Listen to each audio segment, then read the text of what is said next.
ॐ सहना भवतु सहनौ भुनक्तु सवीर्यं करवावहै तेजस्विनावधीतमस्तु मा विद्विषावहै।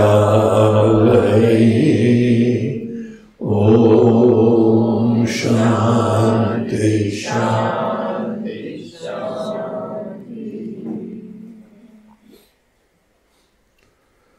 शुरू से चैंटिंग करें। 3 श्लोक। कर्तुराज्ञया प्राप्यते फलम् कर्म किं परम् कर्म तज्जडम् कृत्रिमो दधौ पतन कारणम् फलम् शाश्वतम् गति निरोधकम् ईश्वरार्पितम् नेच्छया कृतम् चित्त शोधकम् मुक्ति साधकम्। तो इस तरीके से भगवान शंकर की शिवरात्रि में आराधना करके पूजा करके आशीर्वाद लेके अब यहाँ भगवान शंकर का उपदेश हम लोग सुन रहे हैं। भगवान शंकर क्या है, उनके रूप, उनका स्वभाव, उनका उदारता, उनकी आत्मीयता, उनका प्रेम और सबसे बड़ी चीज उनका ज्ञान, उनकी दृष्टि। तो महादेव जी को जो ठीक से समझना चाहे उसको उपदेश सार जरूर पढ़ना चाहिए। यहाँ अपने अनेकों अत्यंत प्रिय तपस्वी लोग, भक्त लोगों को भगवान जीवन का एक नेक्स्ट लेवल का उपदेश देते हैं। पहले लेवल का तो भक्ति होती है, श्रद्धा होती है, और वो ये लोग बहुत अच्छी तरह करते थे। भक्ति के चक्कर में कर्म भी नहीं छोड़ते हैं। जो भक्ति के चक्कर में बोले भगवान अब आप ही निपट लो, ऐसा भी नहीं करना चाहिए। खूब अच्छी तरीके से अपना कर्म कमर कस के करना चाहिए। लक्ष्य स्पष्ट हो, मेहनत पूरी हो, प्रामाणिक मीन्स हो, और फिर ईश्वर के साथ भरोसा हो। जीवन में हर संसारी वस्तु की प्राप्ति अवश्य होगी। बस आपके ऊपर है, लक्ष्य क्या चाहिए, क्या मन में निश्चय करा हुआ है कि ऐसा आशियाना बनाना है। तो जैसा भी आपको बनाना हो, आपके अंदर बहुत क्लैरिटी होनी चाहिए, और फिर उसके हिसाब से मेहनत करो, भगवान पे भरोसा भी रखो। जीवन के अप्स एंड डाउन से बहुत ही डिस्टर्ब मत हो। तो ये सब जिसने सीख लिया, ऐसे लोगों को नेक्स्ट लेवल का उपदेश दे रहे। तो यहाँ पे अभी तक हम लोगों ने 3 श्लोकों में क्या देखा, बहुत इंपॉर्टेंट सिद्धांत है, तो थोड़ा सा समरी करते चले। पहली चीज भगवान ने बोला कि देखो, कर्म बहुत इंपॉर्टेंट है, कर्म से ही सब साधना प्रारंभ होती है। लेकिन एक चीज, कर्म का तरीका भी हमने बताया कि कर्म फल कैसे मिलता है, तुम्हारा पुरुषार्थ और हमारा प्रसाद। ये दोनों चीजों के द्वारा जीवन में कुछ भी सिद्ध कर सकते हो। Sky is the limit. जो जीवन में चाहते हो, अगर अपने ऊपर भरोसा नहीं है तो भगवान पे भरोसा का परिचय दो और साहस करो बड़े से बड़े लक्ष्य को रखने के लिए, और वो प्राप्त हो जाएगा। तो इस तरीके से यहाँ पर हम लोगों को कर्म का महत्व दिखाया, फिर साथ साथ बोलते हैं कि देखो कर्म से बहुत दूर तक जाओगे लेकिन पूरी दूर तक नहीं जाओगे, ये भी ध्यान रखो। कर्म तुमको this far and no further, इतनी दूर तक ले जाएगा, बहुत दूर तक नहीं ले जाएगा। इसीलिए केवल कर्म करते रहोगे, then you are going to miss out. तो इस तरीके से ये बात को बहुत अच्छी तरह समझो। कर्म की हम उपेक्षा नहीं कर रहे हैं, लेकिन कर्म का यथार्थ देख रहे हैं। कभी जीवन में कोई कर्म करते हुए शाश्वत नित्य स्थायी चीज को नहीं प्राप्त करता। लेकिन इसका मतलब ये नहीं है कि कोई कर्म कर रहा है तो मजाक उड़ा है, बच्चे लोग हैं कर्म कर रहे हैं, अभी देखो बुद्धू लोग हैं, जानते नहीं है, कर्म में लगे रहते हैं। भैया उस समय तुमको भी करना चाहिए। जो हमको संत लोग कर्म की महिमा भी, कर्म की लिमिटेशन भी बताते, वो भी एक दिन कर्म करते। इसीलिए कर्म की जो है वह सार्वभौमिक निंदा कभी नहीं करनी चाहिए।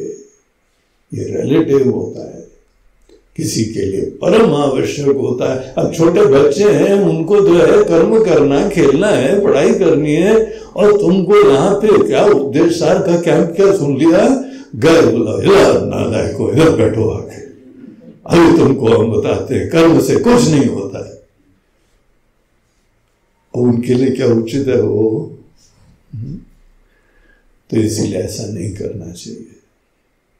गीता में भी भगवान बोलते हैं कि बुद्धि भेदम न जनयेत, किसी के मन के अंदर भ्रम मत उत्पन्न करो। तुम्हारे अंदर किसी चीज के प्रति फैसिनेशन है और तुमने दूसरों का खंडन करना चालू कर, ऐसा नहीं करना।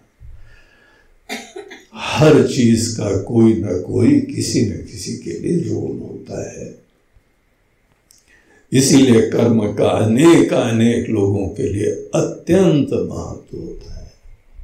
लेकिन हाँ, ये हमको याद रखना चाहिए कि आप घर से तीर्थ यात्रा पे निकल रहे हैं, ऑटो पे बैठे, फिर जाके स्टेशन पहुंचे, वहां ट्रेन में बैठे, कितनी दूर तक ले जाती है ट्रेन, लेकिन ट्रेन आपको आपके गंतव्य तक नहीं ले जाएगी, एक दिन छोड़ना पड़ेगा, एक दिन दूसरे साधन का आश्रय लेना पड़ता है।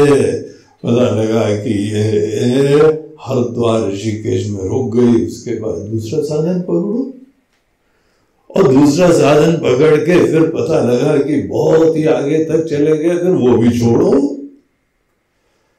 फिर घोड़ा पकड़ो, घोड़ा पकड़ने के उपरांत ये थोड़ी राणा प्रताप जी की तरीके से मंदिर के अंदर भी घोड़े में जा रहे हो। एक समय घोड़ा भी छोड़ो, चप्पल भी छोड़ो, अनेकों जगह तो कपड़े भी चेंज करवा देते हैं, कपड़े भी ये जीन्स पहन के आए, झुक भी नहीं पाओगे। एक घर में हम गए तो माता जी बड़ी भगत थी, गुरु जी के पैर छुओ। बेटा इतना टाइट जीन्स पहना था, वो यूं झुक रहा था। अब उसको प्रॉब्लम थी कि वो पीछे पट न जाए, इज्जत के मामला है। तो बड़े एंगल से छू रहा था, और दादी जी ने गला पकड़ा, ऐसे करना चाहिए। तो अनेकों मंदिरों में तो कपड़े चेंज करवाते हैं। साउथ इंडिया में जाके देखो, लुंगी पहनवाएंगे, धोती पहनवाएंगे, कोई सिले कपड़े नहीं पहनते। हम लोग के आश्रमों में, ट्रेडिशनल प्राचीन आश्रमों में, हम लोग भी यहाँ पे देखो कुर्ता उर्ता पहने हुए हैं ना, वहां जाके सब सुधर जाते हैं। वहां एक कपड़ा मात्र पहनना होता है, सिला कपड़ा नॉट अलाउड। कैसे लपेटो दैट इज योर आर्ट, बाकी केवल बगैर सिला कपड़ा पहनो। और वो बुड्ढे बुड्ढे महात्मा लोग बैठे रहते हैं, देखते हैं, घूरते हैं, ये कौन आ गया है। एक बार हमने ग्लास राइट साइड में, लेफ्ट साइड में रख लिया। हमको सभी घूर रहे थे, हम बोले कि क्या कौन सी गलती कर दी। तो वहां फिर कोई आया, बोलते नहीं इस साइड नहीं उस साइड रखना पड़ता है, यहाँ छूना नहीं होता है। अच्छा, जहां रखा तो सब रिलैक्स हुए जाके। अनेकों नियम होते हैं हम लोगों को फाइनली भगवान के पास दर्शन के लिए। घोड़ा छोड़ना है, चप्पल छोड़ना है, सब छोड़ना है। कर्म हमको बहुत दूर तक ले जाता है, लेकिन कर्म एक दिन छोड़ना आना चाहिए। और कर्म छोड़ के आलसी नहीं बन जाना है कि हाँ कुछ नहीं, छोड़ दिया है, कुछ नहीं करेंगे हम, ऐसा नहीं है। फिर हमको ज्ञान के लिए तैयार होना पड़ता है। ये दो साधन होते हैं हमारे पास, ज्ञान और कर्म। कर्म ऐसा साधन होता है जिससे आप परिवर्तन कर सकते हैं। आपके जो है वह आर्थिक व्यवस्था समृद्धि में परिवर्तन करना हो, घर के अनेकों ऐश्वर्यों में परिवर्तन करना हो, आपके स्वास्थ्य में परिवर्तन करना हो, आपके सोशल स्टैंडिंग में परिवर्तन करना हो, आपके मन में परिवर्तन करना हो, कर्म परिवर्तन का टूल होता है। इसीलिए जहां जहां जो जो परिवर्तन आपको बहुत जरूरी लगता है, जरूर करो। ईश्वर ने हमको कृपा दी हुई है, लेकिन ये समझो, ये सब जो कर्म के द्वारा बनता है सब नश्वर क्षणिक होता है। बनाने के बाद ध्यान भी कितना देना पड़ता है। सब दुनिया भर की व्यवस्था करी, उसके उपरांत सब खत्म हो जाता है। जैसे शिव जी का श्रृंगार में देखो सब लोगों ने कितनी मेहनत करी, कितना बढ़िया श्रृंगार करा, इतनी बढ़िया जो है शिव जी के चेहरा, उनका मुंह, उनकी नाक, उनका बाल, सब चीजें। फिर शिव जी ने क्या दिखाया? रात की पूजा आते आते सब त्याग कर दिया उन्होंने, सब खत्म हो गया। फिर भोलेनाथ जी बैठे मात्र शिवलिंग, फिर नए सिरे से करो। कर्म इसी प्रकार की चीज है, कुछ भी बना लो सब एक दिन नष्ट हो जाएगा। कई बार तो तुम्हारे सामने नष्ट हो जाएगा। इसीलिए बहुत ज्यादा उसके ऊपर डिपेंड मत हो, बड़े आसक्त मत हो, ये कन्वीनियंसेस उत्पन्न करो। जो हमारे जीवन में आवश्यकता है, थोड़ी बहुत वो जरूरतें जरूर पूरी करो, और उसके उपरांत जो चीज हमको प्राप्त करनी होती है वो ज्ञान का सामर्थ्य होता है। समझ, बुद्धि बड़ी बढ़िया, शार्प, इंटेलिजेंट हो, और ज्ञान में कोई परिवर्तन नहीं करना पड़ता है। बहुत ही सुंदर ज्ञान होता है, बड़ा यूनिक होता है। ज्ञान में परिवर्तन नहीं करते हैं, ज्ञान में ठीक से आंखें खोलते हैं। देखिए इसी समय यहां पे क्या क्या विराजमान है आपको पता है? इस मोमेंट में इतनी सारी अद्भुत सी चीजें विराजमान हैं जो हम लोगों को पता ही नहीं है। इस समय यहां ईश्वर की एक पूरी रचना बनी हुई है। साक्षात ईश्वर खड़े हुए हैं। Can you believe it? ज्ञानी लोग जो हैं देख रहे, बोलते सिया राम मैं सब जग जानी, करो प्रणाम जोरी युग पानी। बोलते कहां खड़े हैं बताओ महाराज? सब जानी, पूरा जग सिया राम मैं जानी। बोलते हैं अरे जानी तू कहां है जानी? हम तो ढूंढ रहे हैं तुमको, मेरी जान कहां है आप? हम तो ना जानी और वो सब जानी। इसमें इशू क्या है? ऐसा नहीं है कि हम अभी ये सब परिवर्तन कर देंगे और ये सब पर्दा हटा देंगे, भैया बैठे रहो, कुछ नहीं होएगा। पर्दे में पीछे है ही नहीं, वो सामने खड़े पर्दे के। कर्म फेल हो गया। किसी भी प्रकार के परिवर्तन की जरूरत नहीं है, आंख खोलने की जरूरत है। हमारी अवेयरनेस डीप होनी चाहिए, सूक्ष्म होनी चाहिए। ये एक डिपार्टमेंट होता है ज्ञान का। ज्ञान में दुनिया को भी नहीं बदलते हैं और एक समय बाद मन को भी नहीं बदलते हैं। बदलने का अध्याय खत्म। अब फैकल्टी शार्प हो गई, बुद्धि इंटेलिजेंट हो गई, सूक्ष्म हो गई। अब अपने मन बुद्धि को मात्र बहुत अलर्टली देखते हैं, यथार्थ दर्शन। तो ये यहां पर नेक्स्ट फेज जीवन का हर व्यक्ति को उसमें ग्रेजुएट करना चाहिए। शुरुआत में परिवर्तन करो, जो कुछ परिवर्तन करके किसी की सेवा भी करनी हो, अपनी आवश्यकताएं पूर्ति करनी हो, परिवार की करनी हो, सब करो। कोई हम लोगों के शास्त्र नहीं बोलते हैं कि ये सब छोड़ छाड़ दो। जो भी ऐसा बोले सब छोड़ो, क्या यहां है, तो उसको गीता पढ़ाओ। अर्जुन छोड़ के जाने की इच्छा कर रहा था, भगवान ने कान पकड़ के बोला चलो करो। ये कर्म यहां पे कर्तव्य करना चाहिए और तुम कर्म नहीं कर रहे हो, इजी रास्ता अपना रहे हो, भागोड़े बन रहे हो। तो वो तो हम लोग के शास्त्र नहीं बोलते हैं। कर्म जरूर करो और वो भी उस आर्ट से करो जो भगवान ने दिखाया है कि कर्म फल भगवान लाते हैं। तुम्हारा डिपार्टमेंट एक है, कर्म करना, फिर फल वो देना। तो ये सब चीजें यहां दिखाने के उपरांत भगवान बोलते हैं कर्म की लिमिटेशन भी याद रखो। कर्म से कभी भी नित्य चीज की प्राप्ति नहीं होती है। इसीलिए एक दिन शांत होकर बैठना सीखो और आंखें खोलने का निश्चय करो।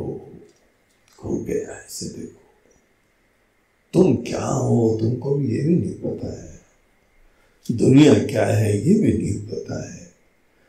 अनेकों सुंदर साहित्य पढ़ो, कवियों के वाणी देखो, वचन देखो, कैसे दुनिया को देखते हैं ना। कालिदास जी ने जो है मेघदूत लिखा है ग्रंथ। मेघदूत मतलब बादल, पानी को बरसाने के दूत हैं बादल। बादलों के ऊपर पूरा ग्रंथ लिख डाला। आपने बादल में पूरा साहित्य देखा है कभी? हमको उतना कुछ नहीं दिखाई पड़ता है ना, हमको दिखता ही नहीं है। एक हमको याद है बचपन में डैफोडिल्स करके कविता पढ़ी थी, विलियम वर्ड्सवर्थ। तो हमको यूके जाने का मौका मिला। स्कॉटलैंड के एरिया में ये डैफोडिल्स थे, उनका घर भी वही था। तो हमने अपने होस्ट से बोला कि हमको जो है ना वो देखना है, इतने बढ़िया फूल होते हैं, दिव्य डैफोडिल होता, यही तो है। वो सामने ही थे। हमने देखा, हमको वो सुंदरता तो दिखाई नहीं पड़ रही थी। तो यहाँ सुंदरता देखने के लिए कवि की नजरें चाहिए। शेर शायरी ये सब हम लोगों को अनेकों जो है गहराई की दृष्टि दिखाते हैं। दुनिया तो सामने है, यहाँ भगवान सामने है, दिव्यता सामने है, सुंदरता सामने है। एक जगह किसी ने कहा ब्यूटी इज नॉट समथिंग, कि आपको किसी दूसरी जगह सुंदरता नहीं दिखती है। Beauty is something which you carry with you, तुम्हारी नजरों में होती है। तुम्हारी नजरों में सुंदरता होती है तो तुमको सुंदरता चारों तरफ दिखाई पड़ेगी। इस तरीके से हमको फैकल्टीज सुंदर बनाने के लिए शुरुआत में कर्म करने होते हैं, उसके उपरांत आंख खोलने की कोशिश है। तो ये सब बात यहां बता के एक विषय के ऊपर हम लोगों ने कल चिंतन करा, जो भगवान बोलते हैं कि देखिए ये कर्म जो है ना बहुत ही समर्थ चीज होती है, बड़ी अद्भुत सी चीज होती है। कर्म के क्षेत्र में अनेकों लोग जाते हैं, कई लोग कर्म के क्षेत्र में जाके और फंस जाते हैं, जड़ हो जाते हैं, विकारी हो जाते हैं, तनाव से युक्त हो जाते हैं, दुनिया भर के विकार हो जाते हैं केवल कर्मों में। हमको ठीक से वो कला नहीं बताती, कोई काम करते फेलियर हो जाते हैं, मन ही नहीं लगता है, प्लानिंग ही नहीं होती है, एटीट्यूड ठीक नहीं होती है। ये सब होता है ना कर्म में।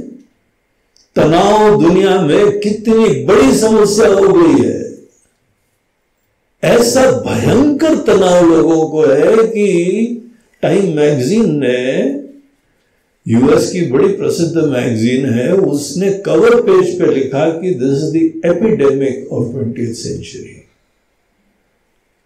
इतना भयंकर दुनिया भर में तनाव तनाव तनाव।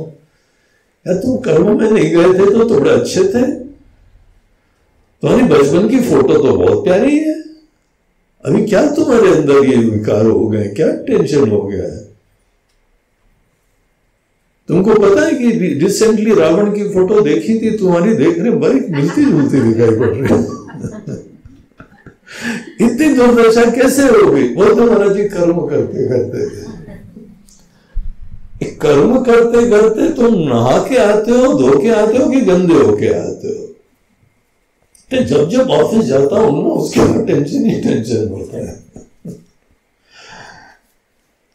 तो बड़े हम्बली रियलाइज करो कि you have lot to learn about कर्म। कर्म के क्षेत्र की कला ये अत्यंत महत्वपूर्ण और आवश्यक चीज होती है। यहां भगवान शंकर बोलते हैं यही कर्म के क्षेत्र में अनेकों लोग जाते हैं, फंस जाते हैं, उलझ जाते हैं। कृतिमहो दधौ पतन कारणम फलम शाश्वतम गति निरोधकम। उनके लिए कर्म स्पीड ब्रेकर बन जाता है। स्पीड ब्रेकर को बोलते हैं गति निरोधक। तुम्हारा स्पीड जो है बहुत ही उत्साह मोमेंटम अच्छा था, गड़बड़ हो गया। लेकिन ये कर्म का दोष नहीं है, तुम्हारी एटीट्यूड्स का दोष है, तुम्हारी सोच का दोष है। इसीलिए अगर तुम एटीट्यूड चेंज करोगे, विनम्रता से सीखने की मनोवृत्ति रखोगे, यही कर्म का क्षेत्र ऐसा होता है कि जितनी चुनौतियां हो, जितने चैलेंजेस हो, जितनी मुसीबतें हो, कई लोग उसमें जाते हैं और चमक के आते हैं। जैसे अग्नि के अंदर कोई जो है सोना डालो और कुछ चमक जाता है। हनुमान जी ऐसी परिस्थितियों में गए अकेले। आज भी हम लोगों का गान गाते हैं, हमारे हनुमान जी ने ऐसा करा, हमारे हनुमान जी ने ऐसी छलांग मारी, और हमारे हनुमान जी ने वो राक्षसों को ऐसे फाइट करी, ऐसे उठा के पटका। जय हो हनुमान जी। हनुमान जी भी वहां पे जो है और स्तुति के पात्र बन गए और सब लोगों के लिए प्रेरणा के आस्पद बन गए। जब तक कोई व्यक्ति विनम्रता से यह स्वीकार नहीं करता है कि कर्म के क्षेत्र का पोटेंशियल बहुत होता है और हमको सीखना चाहिए।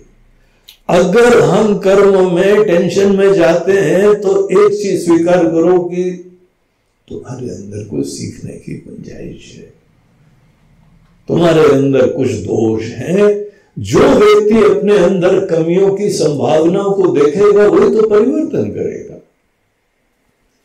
अगर कोई ये सोचे नहीं हम तो जो है सो ठीक ही है, तो कभी परिवर्तन नहीं होगा, शिक्षा का श्री गणेश ही नहीं होगा। इसीलिए बहुत चुनौतियां हैं, बड़ा ट्रिकी चीज होता है कर्म का क्षेत्र, लेकिन परम आवश्यक होता है।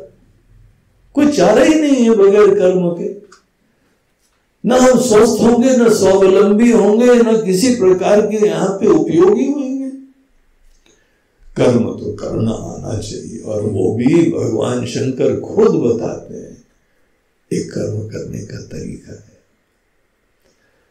ईश्वरार्पितम निश्चया कृतम चित्त शोधकम मुक्ति साधकम। क्या बात है, सोचो तो कितनी बढ़िया चीज बता रहे हैं। तुम्हारे कर्म, दैनंदिन कर्म, घर के छोटे छोटे कर्म, सब रिश्ते नातों के साथ जो कर्म करते हो, ऑफिस में जो कर्म करते हो, दुकान में जो कर्म करते हो, समाज में जो कर्म करते हो, इन्हीं कर्मों की बात कही जा रही है। यही सब कर्म तुमको उठा के पटक भी सकते हैं और तुमको सबके जो है सिरमौर बना सकते हैं। तुम और गंदे हो सकते हो, विकारी हो सकते हो, या नहा धो के धुल के भगवान के मंदिर में जाने को तैयार हो सकते हो। को पता है पुराने लोग मट्टी से नहाते थे, है ना? आज भी गंगा जी वगैरह में जाओ तो वो महाराज जी बोलते हैं उठाओ रेती रगड़ो, मट्टी वट्टी भी उठाओ। एक हमें पुराने आश्रम में हम गए तो वहां टॉयलेट के बाद फिर हम देख रहे थे सोप कहाँ है, कोई सोप, लिक्विड सोप हो, सॉलिड सोप हो, कोई सोप ही नहीं था। बोला ये कैसे यहाँ पे स्वामी जी लोग होते हैं टॉयलेट के बाद हाथ नहीं धोते क्या? फिर उसके बाद तो उनके हाथ का खाना खाने में हमको संकोच होने लगा। अब वो हमारा अपब्रिंगिंग थी, हमारा कल्चर था। तो एक महात्मा जी बोलते हैं हाथ धो गया है, मतलब महाराज जी साबुन ही नहीं है वहां। बोलते हैं मट्टी रखी हुई है गधे, मट्टी उठाओ। ये मट्टी ऐसी होती है, उससे इतनी बढ़िया सफाई होती है कि साबुन से नहीं होती है। हमको साबुन भी कोई दे तो ये वाली पीली मट्टी स्पेशल है, ये मतलब मट्टी है महाराज। बोलते हैं हाँ ये तुम्हारा शरीर भी मट्टी है बेटा ट्राई करो इसको, और उसके बाद तुमको जरूरत हो तो जाके टेस्ट कराना तुम्हारे हाथ का कितनी सफाई हुई है। नेचुरोपैथी में तो मट्टी से पूरा लेप लगा के तुम्हारे रोग निकाल देते हैं। हमको लगता है तो मट्टी है और यही साफ कर देती है अपनी को। कर्म बहुत अद्भुत सी चीज होती है, हमको निर्मल बना सकती है। इसीलिए कर्म के बारे में जो धारणाएं न हो छोड़ छाड़ दो और शिव के प्रति भरोसा रखो। यही तुम्हारे दैनंदिन कर्म है, तुमको अलग से कोई करने की जरूरत नहीं है। महाराज जी पूजा मुझे छोड़ छाड़ दे, फिर बोलते नहीं ऐसा नहीं है। पूजा से हम राइट एटीट्यूड डिस्कवर करते हैं। पूजा अपने आप में जो है, हम कौन है जो भगवान की वंदना करें? हम क्या भगवान को लड्डू खिलाएं? वो हमको भंडारा खिला रहे हैं, हम उनको लड्डू जाके खिलाएं। वो बात नहीं, इस अभिमान से हम नहीं करते हैं। हम पूजा करते हैं उस एटीट्यूड को सीखने के लिए जो हमारे समस्त कर्मों में जिसका समावेश होना चाहिए। हमारे प्रत्येक कर्म पूजा बने, ये हमारा गोल होता है। आप एक पूजा करते हैं कितने धन्य हो जाते हैं। क्यों नहीं इतना पुण्य समस्त कर्मों को पूजा बनाने के द्वारा लो। ज्यादा बुद्धिमत्ता की बात है ना। एक आध हमने कर्म कर लिए बड़ी भावना से और उससे बड़े पुण्य मिले, बड़े धन्य हुए, बोलते हैं वाह वाह कितनी बढ़िया पूजा हुई, मजा आ गया, आनंद आ गया। तो हमको पुण्य मिला, जरूर मिला, लेकिन अपने समस्त कर्मों को पूजा बना लो, यज्ञ बना लो तो मजा ही मजा है। तो ये चीज यहां पर हम लोगों को गीता में बताई जाती है और यही चीज यहां पर आगे बताई जा रही है। कर्म में जब अपेक्षाएं होती हैं, देखिए कल हम लोगों के प्रश्नोत्तर में अच्छे प्रश्न है, महत्वपूर्ण प्रश्न है कि कर्म में अपेक्षा तो स्वामी जी बड़ी स्वाभाविक लगती है, कैसे कर्मों में अपेक्षाओं को दूर करें? निरपेक्ष कर्म तो हो ही नहीं सकता है, कर्मों में अपेक्षा तो अवश्य होनी चाहिए, लेकिन अपेक्षा दूसरों की खुशी के लिए हो या अपने ही ईगो फुलफिलमेंट की हो, ये भी तो चॉइस है हमारा। हम जिस समय केवल सबके हित की कामना करते हैं और अपने बारे में निश्चिंत रहते हैं, ऐसे कर्म ही निष्काम हो जाते हैं। जब हमारे कर्म दूसरों के लिए हो और उसमें जो है अपनी भी गणित बनी रहे, तो आपको टेंशन होगा, आप फंस जाओगे। देखो कुछ लोग हैं बच्चों की सेवा करते हैं, लालन पोषण करते हैं, उनके जीवन भर देखभाल करते हैं जब तक वो स्वावलंबी नहीं बन जाते हैं, है ना? कितनी तपस्या। इसीलिए तो बोलते हैं मातृ देवो भव पितृ देवो भव, तो हमारे लिए भगवान है। इतनी सेवा करी इन्होंने, हमारी लालन पोषण करा। लेकिन वो माता पिता अगर सेवा करते करते ये अपेक्षा करें कि बेटा जीवन भर तुम्हारी देखभाल करिए, तुम रिटर्न करना विद थैंक्स, उसी अनुपात में करना। एक जगह तो एक पिताजी बोलते हैं, ये हमारा बिटुआ आ गया, हमारा बेटा, लाडला बेटा, ये हमारी बुढ़ापे की लाठी है, इसको जीवन भर तेल लगा के तैयार करा है, फिर उसके बाद बुढ़ापे में काम आएगी।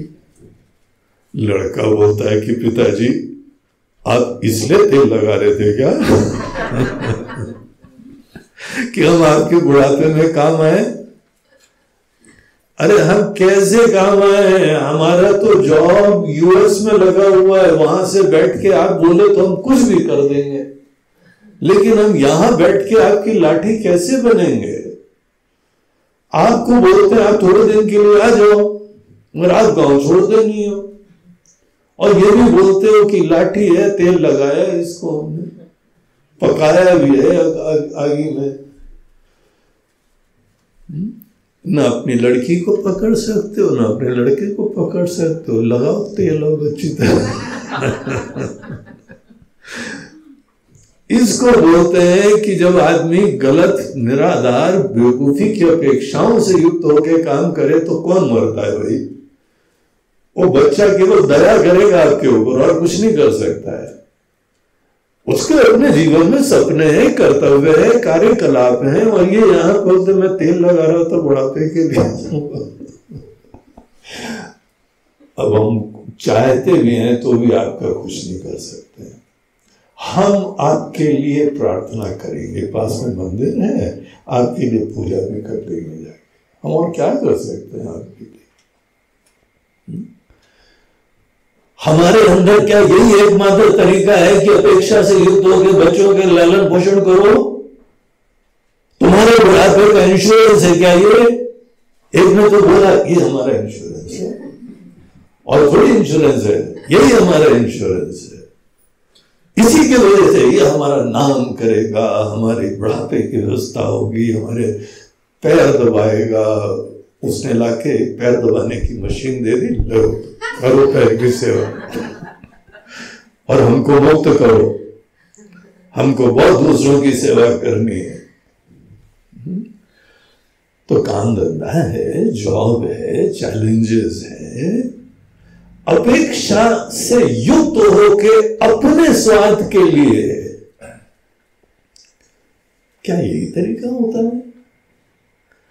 देखिए हम लोग माता पिता की भी जो है स्तुति करते हैं, क्योंकि उनमें एक ऐसा प्रेम देखा हमने कि हमको देते गए, उसके बाद कुछ विचार ही नहीं करते, अपेक्षा ही नहीं करते। सो दैट इज डिफरेंट, बड़ा अलग टाइप का दिखता है। दुनिया के अंदर हम देखते हैं किसी ने कोई ज्यादा सेवा करी, बड़ी आत्मीयता रखी, कोई ना कोई कुछ चाहिए, कुछ ना कुछ अपेक्षा रहती है। ईश्वर में देखो, आपको जीवन दिया है उन्होंने, क्या हम उनके अंदर अपेक्षाएं हम लोगों से है ना? एक ऐसा संबंध जहां पे हमारे ऊपर कृपा की वृष्टि हो रही है, बरस रही है कृपा, वो बरसाने वाले को कुछ चाहिए ही नहीं और हम दे ही नहीं सकते कुछ, लेकिन तो भी वो बरसा रहे हैं। हमको भगवान से सीखना चाहिए, भगवान के अवतारों की कहानियों से सीखो, संतों के जीवन से सीखो, अनेकों सत्पुरुषों से सीखो। विश्वास करो कि हमारे अंदर निरपेक्ष होकर सच्चा प्रेम का उदय तभी होता है जिसके अंदर अपनी गणित रहती है, वहां सच्चे प्रेम की सुगंध नहीं रहती है। वो खच्चर की तरह लगे रहते हैं, मेहनत करते हैं, लेकिन कभी मन में शांति तक नहीं होती है। इसलिए नहीं क्योंकि कर्मों में जो है सबको ऐसा होता है, हमारे अंदर कोई कमियां हैं। विनम्रता से स्वीकार करो कमियां हैं, तो इंप्रूवमेंट की संभावना हो जाएगी। इसीलिए जब ऐसे कर्म करो कि सच्चे प्रेम से करो। प्रेम में हम दूसरे का हित सोचते हैं, आसक्ति में अपना हित सोचते हैं।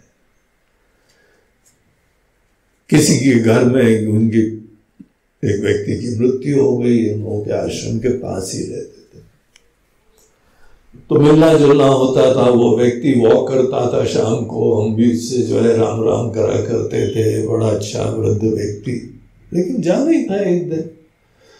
तो एक दिन जो है चला गया, तो हम उनके घर में गए अपनी संवेदनाएं कॉन्डोलेंसेस देने के लिए।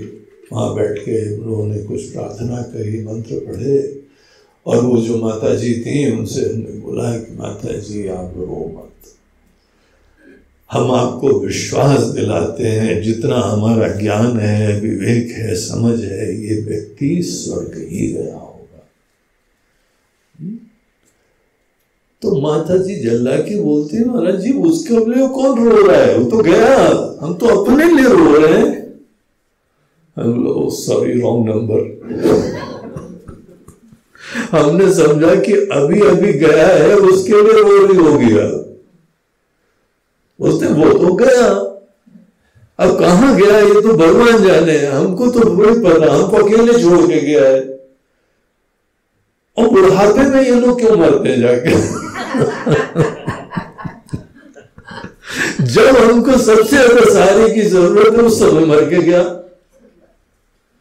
ये भी जाने का टाइम है, इसी समय हमको सहारा चाहिए था।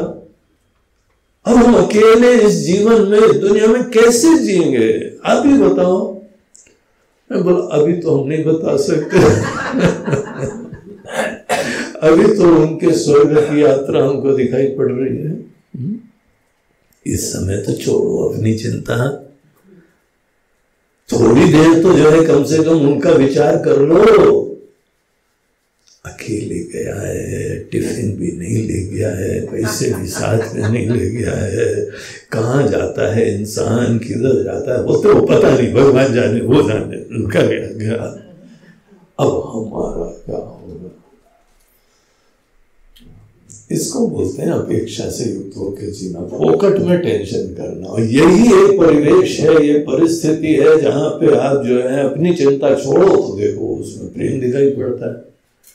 जिसके अंदर अपनी चिंता होती है वहां पे टेंशन दिखाई पड़ता है, फोकट का। कोई काम का हो तो ठीक है, नहीं बड़ी टेंशन है, काय की टेंशन है ये करना है वो करना है। तो फोकट की टेंशन लेने में तुमको अच्छा लगता हो तो हम भी प्रार्थना करेंगे भगवान और दे इसको बहुत अच्छा लगता है, किसी किसी को चटनी अचार अच्छा लगता है खाने के साथ, उन लोगों के लिए बाकायदा रखनी पड़ता है, सिर्फ भयंकर मिर्ची वाला उनको दे दो। अब उसी तरह से टेंशन अनेकों लोगों के लिए चटनी अचार की तरह होता है। भगवान बहुत दिन से टेंशन नहीं आया, अभी भेजता हूं लाओ जरा अचार की बोतल। वो राजस्थानी, वो आंध्रा वाला लाओ जरा, आंध्रा वाला अचार भयंकर मिर्चा, अब मजा आया। अब कुछ लोगों को टेंशन चाहिए होता है, तो हम क्या करें? हम तो ये बता रहे हैं कि तुम चाहो तो टेंशन मुक्त हो सकते हो, तुम चाहो टेंशन युक्त हो सकते हो। टेंशन मुक्त, टेंशन युक्त, उसके अंदर एक कला है, रहस्य है, वो समझो। तुम्हारे सब संबंध, तुम्हारी समस्त जिम्मेदारियां, ये कोई विकार, चिंता, टेंशन का पर्याय नहीं है। तुम्हारी अपेक्षाएं, तुम्हारा आग्रह, तुम्हारा अभिमान, ये प्रॉब्लम है। सोचो, विचारो। अगर किसी को यह समझ में आ गया है तो फिर उसके उपरांत बात आती है, ठीक है मुन्ना जी, हमको समझ में आया है कि मन के अंदर कुछ टेंशन, अपेक्षाएं आ जाती हैं, अपनी चिंता आ जाती, मेरा क्या होगा, तेरा क्या होगा, ये तो भगवान जाने, मेरा क्या होगा। अरे जी है, सही है, गलत है, मगर है हमारा अंदर। अब आप बताइए यहां से हमारी यात्रा कैसे हो? अभी कोई जो है ना, कोरोना में अपने सामने उन्होंने मृत्यु देखी लोगों की। किसी की बीमारी ऐसी हो जाती है कि तो उसके बाद जो है ना बहुत ही चिंता होती है, टेंशन होता है, रोना भी आता है और रो भी नहीं पाते हैं, इतना ज्यादा, इतना टेंशन हो जाता है कि रोने में भी टाइम वेस्ट दिखाई पड़ रहा है, मगर रोना ही आ रहा है। हालत हम ही जानते हैं हमारी, हम जानते हैं हमारे अंदर की कमियां हैं, लेकिन कैसे ठीक करें? आसक्ति को भक्ति में परिवर्तित करना एक बहुत बड़ा ट्रांजिशन है। आसक्ति में हम प्रधान है, भक्ति में हमारे आराध्य प्रधान है। जीवन भर हम प्रधान रहे, बचपन से अपने आप को प्रधानता दी है। यही लालन पोषण, यही शिक्षा, यही अकल हमारे अंदर आई है कि आई एम इंपॉर्टेंट। और कई बार बचपन से स्कूल में पेरेंट्स और सब लोग आदमी को महत्व देते हैं, उसके अंदर उसको महत्व दिया जाए। तुम्हारे जीवन में और महत्व वाली चीज नहीं है, तुम ही महत्व वाले हो। उसका ईगो फुलफिलमेंट हम करते हैं। अब हम ही ने उसके अंदर पेपअप करा कि तुम, वो भी बोलने लगा हम, बेचारा फंस गया। अब किसी और को जो है कोई देखने की बात थोड़ी है। कोई भी रिश्ता हो तो उसमें हमको ये थोड़ी होता है हमारे लिए प्रेम और सेवा करने का एक माध्यम है। मुझे लगता है ये तो हमारे लिए कन्वीनियंसेस है, हमारे भोग के लिए है, हमारे आराम के लिए है, हमारे लिए यही सोच है ना। अब हमको समझ में आ रहा है कि ये सेल्फ ऑब्सेशन यही भक्ति में बाधक है। हमारा सेल्फ जो है वह ऐसा इन्फ्लेटेड रहता है, अहम ऐसा जो है गुब्बारे की तरह खुला रहता है, ये प्रॉब्लम है। महाराज जी समझ में तो आया भक्ति होनी चाहिए, लेकिन नहीं है, ये भी तो सही है ना। गोस्वामी तुलसीदास जी महाराज रामायण के अंत में लिखते हैं कि प्रभु हमको बस भक्ति चाहिए। इसीलिए रामायण इतनी क्लिक करती लोगों को, क्योंकि सब लोग जानते हैं कि आसक्ति से भक्ति तक की यात्रा बहुत बड़ी यात्रा है। ये परिवर्तन इतना आमूल परिवर्तन करती है, फंडामेंटल चेंज लाती है। अब हम गौण हो गए और कोई हमारे लिए इतना प्रधान हो गया। रामायण के अंत में बताओ क्या बोलते हैं, भगवान ऐसी भक्ति दीजिए हमको, काम ही नारी बिहारी जिनी, लोभ ही प्रिय जिमी धाम, तिमी रघुनाथ निरंतर, प्रिय लागो मोहि राम। हमको रघुनाथ जी ऐसे प्रिय लगे, ऐसे प्रिय लगे कि अपनी चिंता नहीं हो, अपने मैं का स्मरण न हो। जैसे कामी आदमी को नारी प्रिय होती है, कामी नारी को पुरुष प्रिय होता है, कामी को जैसे काम में वस्तु प्रिय होती है, दिन रात उठते बैठते सोते जागते स्मरण करता है उसका। लोभ ही प्रिय जिमीदाम, जैसे लोभी आदमी को धन, सेठ जी बहुत कमा लिया है, क्या विचार है, बोलते हैं और आंदो, अभी तो और गुंजाइश है, आंदो, अरे टैक्स में निकल जाएगा वो हम मैनेज कर लेंगे, अब तो आप भगवान आंदो, उसकी कलाएं हमको पता है, भगवान पैसे की कमी मत बोलो, वो दरवाजा बंद मत करना। तो गोस्वामी जी बोलते हैं वाओ, न एक कामी को और लोभी को देख के तुलसीदास जी बोलते हैं वाओ बोलते हैं वाओ वाओ क्यों कर रहे हैं आप, बोलते हैं इससे देख के प्रेरणा हो रही है, हमको राम जी का भजन ऐसा कब होगा, उठते बैठते सोते जागते सदैव भगवान भगवान, प्यार हो, वो केवल खोखला शब्द नहीं बोलना है, प्यार हो, प्रेम हो। धन के लिए हमारे मन में कभी तृप्ति ना हो, लोभी आदमी के लक्षण ये होता है तृप्ति नहीं होती है उसके अंदर, ऐसा हमको प्रेम चाहिए। आसक्ति से भक्ति की यात्रा। तो भगवान शंकर से वो तपस्वी लोग बोलते हैं महाराज जी आपने सिद्धांत तो बता दिया, साइंस बता दिया, टेक्नोलॉजी बताइए, इसका तरीका क्या होता है, मन के अंदर भक्ति जगाने का तरीका क्या होता है। तो बोलते हैं सुनो, चौथे श्लोक से वो सेक्शन चालू होता है। तो चलिए उस श्लोक को पहले हम लोग पढ़ लेते हैं, फिर उसके बाद इसका अर्थ देखते हैं। काय वांग मन कार्यमुत्तमम्,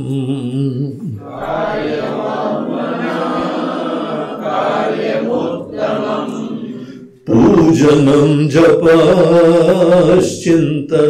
क्रमात्,